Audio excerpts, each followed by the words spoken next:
Welcome back inside, everybody. NFL owners are usually a couple of paragraphs away from headlines. But if it was up to Steve Bisciotti, you'd very rarely hear from or about him. Steve Bisciotti is one of the youngest owners in the league. He's also one of the most respected and successful. But while Steve is extremely congenial, he's also very humble, a family man who is just living the dream. It's great to be with you. Nice to be with you. And it's great to see the success that you've had. Thanks. I got to ask you, when you got into this, did you have any clue? I mean, I see the picture with you and Johnny Unitas. I see the way that you followed the Colts early in your days. Yeah. Did you have any idea when you would become owner the success that this organization would have? You know, the Modells brought with them a nice resume, and I got to know Ozzie. You know, from 2000 to 2004, I couldn't make a decision, so Art still owned the majority of the team, and so it was just. It was a blessing to get 4 years to get to know the people here and get to know how football works. So I anticipated success. I think you have to anticipate success. Steve, you've had so much success. Was there ever a time where you doubted yourself? Because you seem so sure of what you want and how to get there. Did you ever doubt yourself? My brother. I bet when you were sitting in that basement. My brother used to tease me and said, "Always sure, seldom right." You know, he kept me humble. Never in doubt. Yeah, never in doubt. No, again, if you surround yourself with quality people, then what do you have to worry about? You know, everything that you do in life is really supported by the people that you surround yourself with, and so. I've got such a supporting cast at work and in my social circles that there's no reason to doubt yourself. Everything that you've just talked about is how the people in Baltimore see you too. They say he's just one of us. Yeah. He's one of our guys. Yeah. I mean, that's unbelievable how accepting you have been to them and vice versa. Yeah, I'm one of them. Which is true. Yeah. I mean, Do you still feel that way? Sure. Everywhere I go, I think it's how you carry yourself. If you carry yourself like you're better than people, then that's you're the first one to fool yourself. If you think if you put yourself on a pedestal, then some will and some will tear you down. And I've just never seen that as of any value to me and my quality of life. And so I have a great. Affinity for the Baltimore and Baltimore's chip on its shoulder, and so I'm a lot like Baltimore, and we overachieve, and that's what we continue to do. Success brings success. You're on a couple of the organizations, a couple of the committees within the league now. Yeah. Still the second youngest owner, I believe, in the league.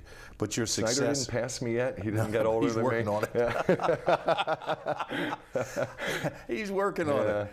But speaking of that, and certainly there's always been a competition between Washington and Baltimore as the markets just seem to grow into each other now. Yeah. When you look at the success that you've had, I mean, you're up there by yourself. 4 straight playoffs, win a game in every one of those, 5 of the last 6.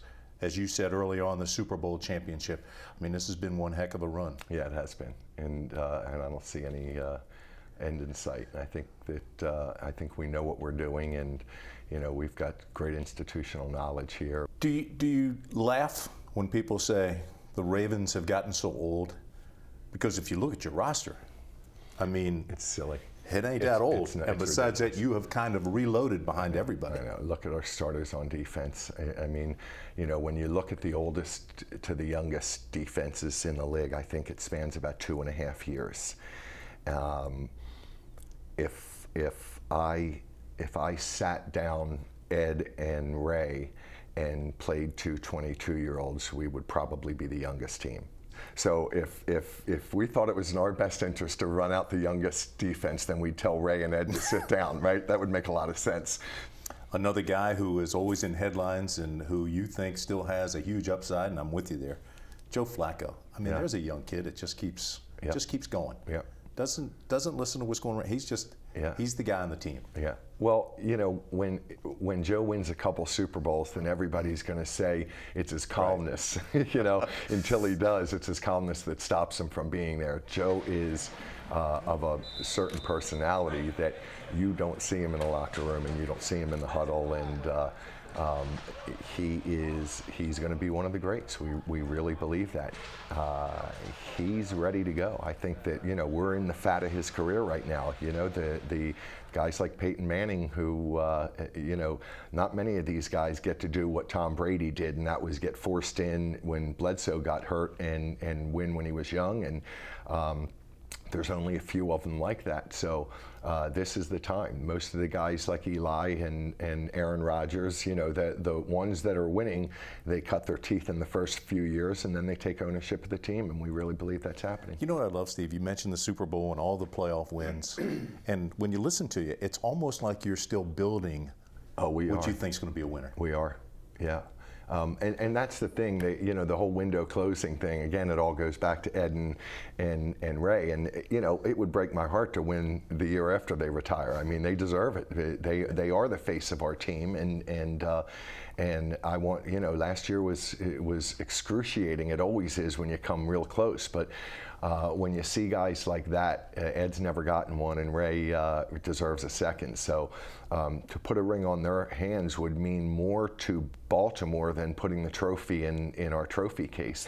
It really means a lot to us, and I think that it means a lot to Joe and a lot of the other younger players to get one for them. But if it doesn't happen, we're not peaking right now. You know, this team is not built to peak, and I hope Ray and Ed get theirs, but Baltimore's going to get one sooner or later. Steve, you're the best. Thank you for doing this. You're very welcome. Really nice appreciate it. Always great to see you, my friend. Pleasure. Steve Bisciotti's Ravens open the season on Monday Night Football at home against Cincinnati, and they are certainly one of the Super Bowl favorites. Coming up next, the ageless wonder, London Fletcher, old number 59. He talks about football, life, and the Washington Redskins.